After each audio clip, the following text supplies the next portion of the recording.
Yo, what's going on, Dragon Ballers? Welcome back to another video. Today we're going over the beginner's guide for the green SS2 Gohan deck coming out of set 21 Wild Resurgence. Now, this beginner's guide is based off the deck profile that I uploaded a few days ago. I'll link it down in the description so you guys can reference that deck alongside this beginner's guide. And the reason I wanted to do this is because I do think this deck is kind of sequencing heavy, at least to get the most value and most competitive success out of it. I don't think it's one of the easier decks to play until you really know what you're doing with it. So we're gonna go over that in today's video. If you guys are new, make sure to subscribe, hit that bell so you never miss a video. And if you have any questions, please do feel free to drop them down below, and I will help you guys to the best of my ability in your quest to pick up this Gohan deck. All right, so let's go ahead and get started. We have, of course, our leader and our field card, which start in play. Now, I have a 49 card deck, and I very much like the fact that this archetype takes a field out of the deck and then starts us with a more consistent deck.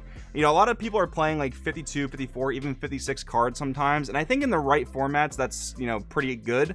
But in this format, unless games get really dragged out, I think you benefit more from just playing the best 50 cards. In the case of Gohan, it becomes 49 cards, and then you find your best cards even faster. Okay. So let's go ahead and just look through our deck, because these are the cards that we'll want to start with our opening mulligan, right? So going through here, we really want to start with our turn 1 plays. So we have Krillin, Battle Support, which is one of our best 1-drops in the deck. But if I could help it, I would very much like to start with 2 different cantrips. And, you know, we could definitely start with 2 Krillins, but I am also playing 2 copies of Vegeta protecting his loved ones. And I'll explain how we're going to go through these and why opening with 2 cantrips is important in the turn progression. Now, in this build, if you remember from the deck profile, I don't play Trunks, Mysterious Future Warrior, and Vegeta Arrogance. I just think that the cards in the deck currently are just better than those cards. Not to say those cards are bad. I do kind of like what they do, but for the deck space they take up, I just didn't want to dedicate the room to it. Plus, like, later in the game, those cards are much less good because they're always like a turn late, because you got to tap the field to stack it, and you can't play them till the following turn. So the combo of Vegeta and Trunks is only really good on like turn 1. So yeah, that's kind of like my main issue with it. But anyways, we have our 2 cantrips, and then our turn 2 is pretty much dedicated to our Z deck, which is why we also have a second cantrip to use that second energy. Now, once I have cantrips here, I'm looking for my awakening tool. So that can either be Goku or Gohan showing the results of training. It's not the end of the world if you don't open with this card, because our leader can search it off top 5, as well as Krillin being able to search it when played. But if you do have it in your opener, I would just keep it just to guarantee that alternate awakening condition, because this deck is one of the weirder ones where we don't alternate awaken until turn 3, whereas most archetypes nowadays are able to do that on turn 2. So yeah, guaranteeing that with this, and you need it on turn 2 to stack it, so that's why it's important to see it early. But again, you do have multiple ways to search it if you don't happen to open this or the Goku. Then if I have all this, I'm usually looking for like Kaioken Goku the Furious, because it is one of our best turn 3 plays, whether we go first or second. And our turn 3 plays do change up quite a bit depending on if we go first or second. A lot of times I'm still holding off on Goku Gohan father-son solidarity until turn 4, even if I do go second, because that's when we're Z Awakened and we get the most value out of this card. But in some matchups, like if you're playing against a barrier-based matchup and you're going second, sure, you can start with this in your opener and hold on to it. The Goku Gohan father-son solidarity, that's perfectly fine. But in this case, I won't really be holding on to it for the mulligan. So I think with these 4 cards, let's just say we open these, or maybe we didn't open these and we mulliganed into them. These would be like my chase cards, the cards I really want in the beginning. So I'll drag them down to the hand. We'll shuffle up here. We'll draw 2 random other cards just to simulate a game. So we have these, and then we will go ahead and set up our life. Now, in this example, let's just assume we go first, right? So, okay, we have our opening hand here. Now, this is actually a pretty interesting post mulligan, because I think it's very matchup based to determine which one you charge. We definitely charge Fated Rivals or Cooler Armed Force, but again, it's very matchup based as to which one we should charge. I think if we really are up against a barrier heavy deck, like maybe like a Trunks Vegeta or something, we'd want to keep the Fated Rivals in our hand, in that case charge Cooler. But on the flip side, if we're facing a deck that doesn't have good barrier removal, like maybe a red deck, for example, like we have the just random Jiro leader here, then we want to like keep Cooler and charge Fated Rivals. So now we have our cantrip. Now here in this specific scenario, I'll go ahead and play Vegeta before I play Krillin. So I'll just get my draw there. And that's because I want to try to resolve Krillin's second auto, which is not doable on turn 1. It's not even really doable on turn 2 unless we're getting crazy aggroed. So I want to play this on turn 2 in hopes that it survives into turn 3. A lot of times that's not going to happen, but I'd rather at least play for that scenario by playing the Vegeta first. But obviously, like, if I'm up against a blue deck, I would probably play the Krillin actually and just save the Vegeta for later to punish their D-Magics. It is a little bit contextual, but let's just say I'm up against this red deck. This is what I would end up doing. So we drew our card. Now let's just say we pass to our opponent. Whenever I'm kind of like fishbowling, or whenever I'm just like testing the capabilities of a deck, I'll just assume that like on my opponent's first turn, I take a leader swing damage, right? And they maybe play a 1-drop, and then that's about it. So now we'll go into our turn 2. We will charge. We will go ahead and charge Focus Breakthrough. Like, again, if we were up against a red deck, I mean, in that case, I probably shouldn't have charged Cooler, but let's just assume we don't need this card right this second. We'll charge that. You could, of course, need this against blue or yellow, so be cautious of that. But now we'll attack our opponent. We'll go ahead and search the top 5 because that's what our leader does. We'll look for a Saiyan of any cost, which is really cool. Now we have Gohan showing results of training in hand already, so I won't go ahead and search the Goku showing results. Although if I didn't have the Gohan or the Goku, I would definitely search this right now. My only other eligible target is Fated Rival, so I'll go ahead and grab that. We'll shuffle up. Now, I want to combo this because we need a Z Energy this turn. I could have comboed it defensively, which I would maybe have done if my opponent somehow was able to be very aggressive on like their turn 2, although it doesn't really matter that much, so we'll just combo it on offense here. We'll make the Z Energy. This is just how I do it on untap. I put it in this opposite corner up here. They take the damage or combo out, whatever. Then we go into our Z deck. So we go into our Z deck. We play Goku assisting his son for 1. We drop the Z Energy. Now we stack the fatherly, the Gohan results of training. Then we go find the father. We go find Goku. Go through our deck. Put that right there. Now we're set up for turn 3. Now this card honestly just sits here and doesn't do much. It is cool that it can pick off a 1-drop, right? So like if they played a 1-drop turn 1, this pops it, which is kind of cool. But now I personally treat this as an aggro deck. I want to be taking cards from my opponent's hand, both by card effect and by forcing them to defend. So depending on matchup, a lot of times I will swing with this card because while it does have the activate main that's live on turn 4, I never expect this card to live like 2 more turns, right? It's just not feasible in competitive Dragon Ball. So I'll throw the swing, get them down to lower life, and now going into my next turn, hopefully I'm hitting them when they're at 4 or less, and then they're going to be, you know, again, more likely to drop cards to defend, and then I'm going to be in a winning position. So we'll go ahead and swing with this. And then we have our leftover energy. Again, this is where a lot of builds can definitely abuse the Vegeta Arrogance and Trunks Mysterious Warrior. But if I didn't see that combo on exactly turn 1, it would just be dead for the rest of the game pretty much. So we're gonna go ahead and play Krillin here. Sometimes you don't always have the second cantrip, so you know, your second energy gets somewhat wasted sometimes, but we have Krillin. So look at the top 5. We'll go ahead and grab our super combo because it's our best option in our top 5 there, which is awesome. You can search super combos. It's absolutely incredible. All right, now we go to our opponent's turn. So on turn 2, depending on matchup, they can definitely quite possibly kill this Krillin, but just for the sake of showing the maximum value of the play guide, we're going to assume or hope at least they don't kill it. So all right, let's just assume like we take 2 life damage, whatever. Let's just say this Goku dies. I just put it in the warp on untap because it's, quote unquote removed from the game, whatever. So we're going to go back to our next turn. We're going to draw for turn. We're going to untap. We're going to figure out our best card to charge. At this point we have 2 Fated Rivals, so that's a pretty easy charge there. All right, now the Awaken turn 3, assuming again you're not at 4 life, which we are not. Sequencing here is actually quite important. So we want to make sure we get the maximum value out of our leader's draw potential, because on our backside we don't swing to draw, we draw in a different manner. So we're going to want to make sure we get our unawakened swing, and then awaken, get the draw off that side as well. Here's what we're going to do. We're going to use our time chamber. If this card's in active mode, you can play 1 card from under it, and then you can take up to 2 life. So I'm going to go ahead and play Goku. Now what I think is best here is just taking the life down to 4. Even if I was at 6, I would probably take the life down to 4. That's because whenever we go into our Z deck play, which we'll see in a little bit, that's going to rip us to 4 anyway. So why not just have those cards a little bit earlier, right? That's at least my philosophy. We'll talk more about that when we get to the actual Android 16. But we have the Goku out now, but we're also at 4 life. So we're able to do either thing. We can either awaken whenever we want, or we can awaken because we have the Goku on board. That's totally fine. The Goku is now 24k, which is really good for, again, the aggro components of this deck. So our leader is still 15k because we have the time chamber here. So what we can do is we can attack our opponent. We can get our top 5 search.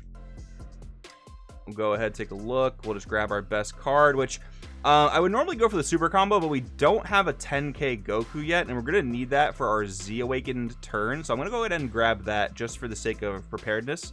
So we'll shuffle our deck. And it doesn't matter if we awaken on this swing or don't. We obviously don't want to awaken on this swing because we haven't used any energy yet and our awaken untaps one. So we'll just leave it at 15.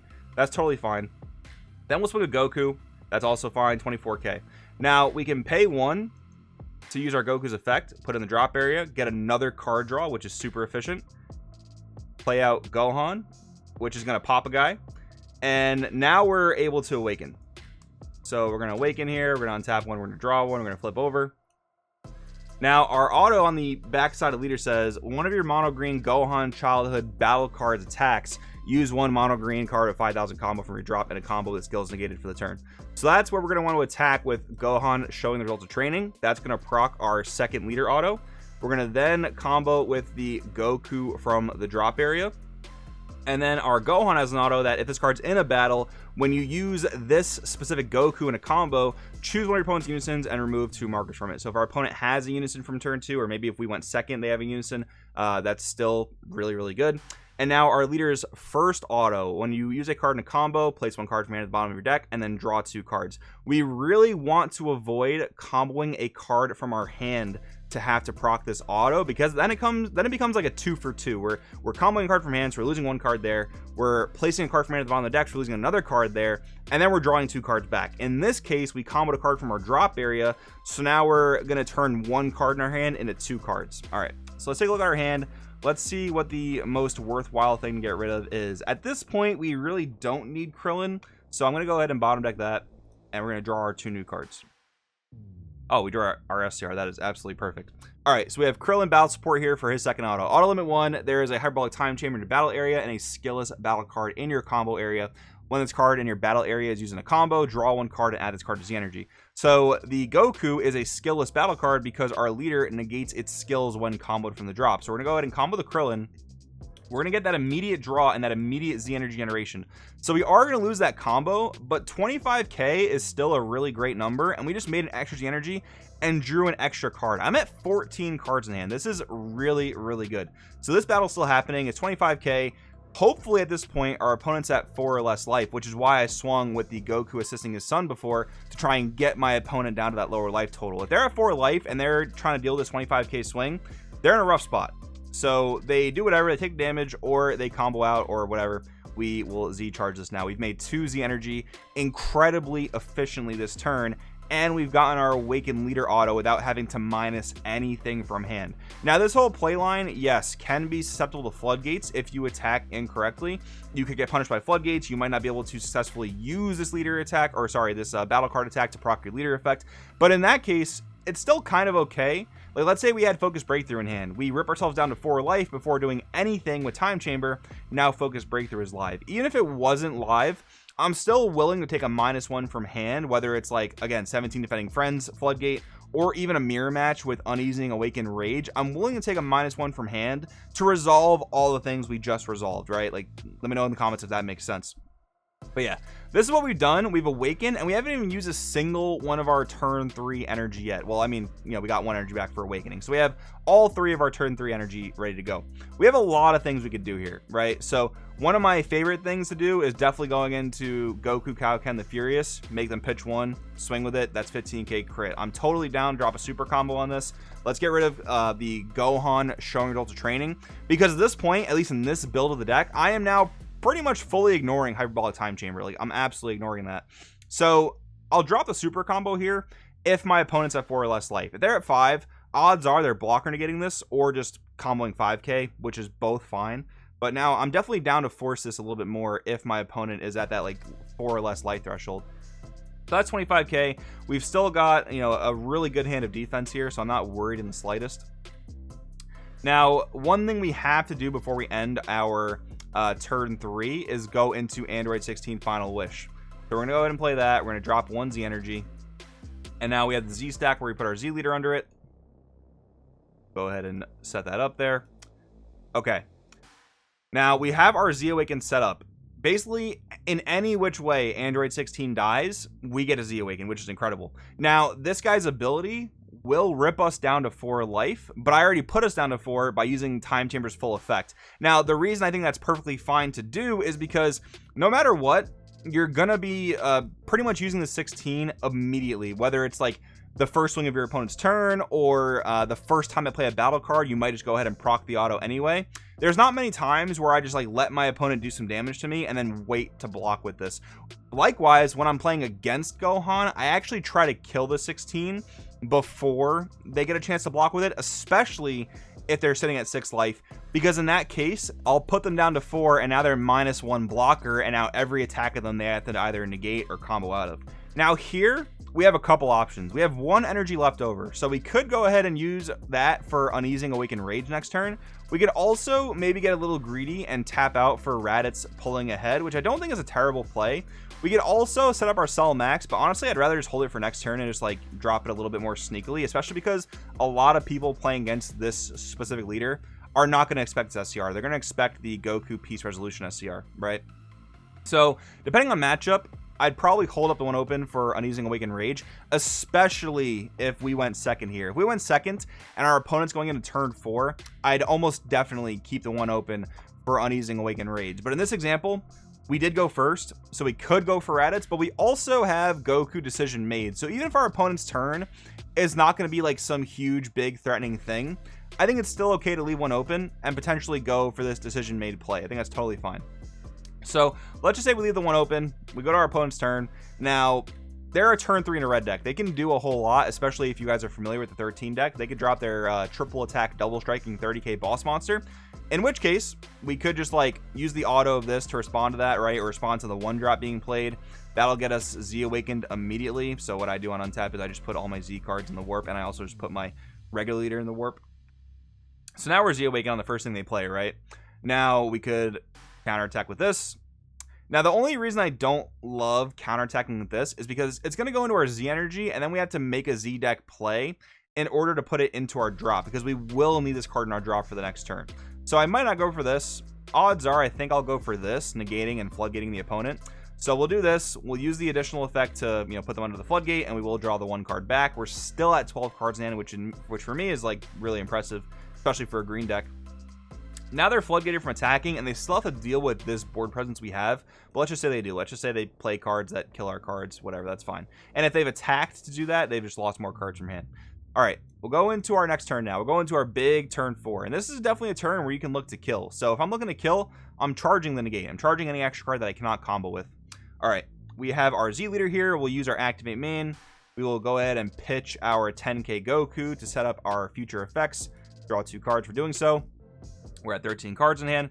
Now we could just start with swinging with leader, and again, this is where a lot of people are going to expect Goku Peace Resolution, and in this build we're not playing that card, so they might solely focus on negating that leader attack. If they do, no skin off my back. That is totally fine. I don't mind that at all.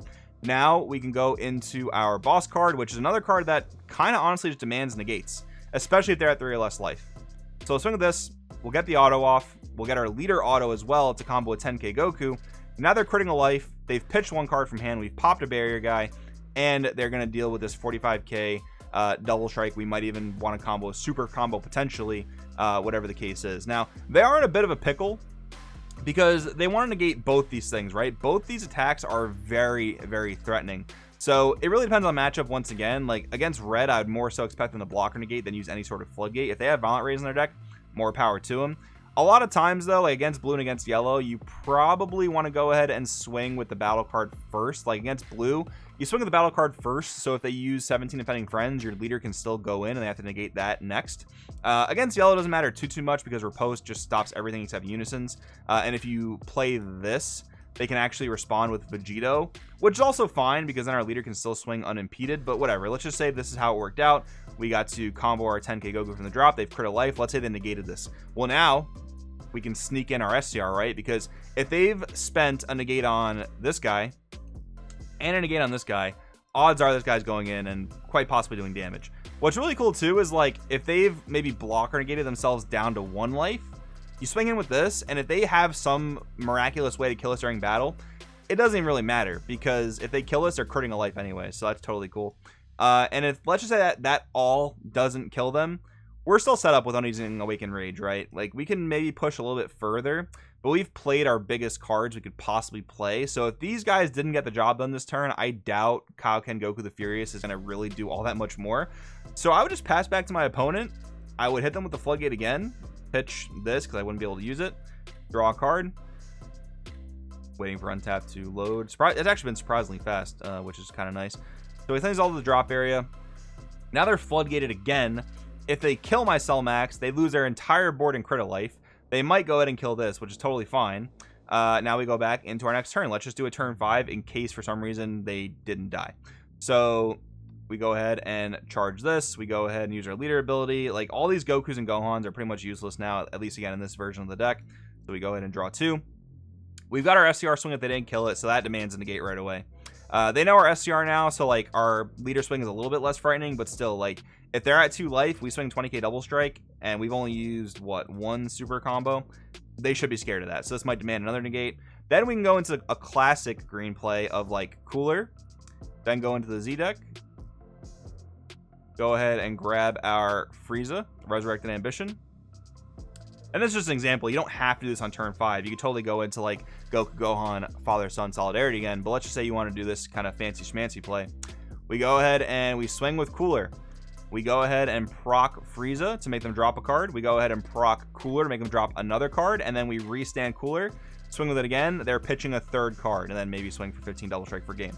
So, yeah, that was just like a really expanded version of what turn 5 could look like. You could do so much more here. You could drop Zamasu, go in with that as well.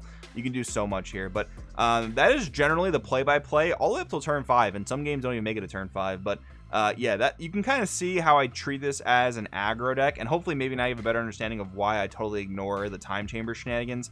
I just think that all the other green cards are doing a lot more for a little bit easier of a setup. But if you guys have any questions, please do drop them down in the comments. I want to help you guys get better at this deck, like I said. Thanks for watching, guys. I'll see you in the next one.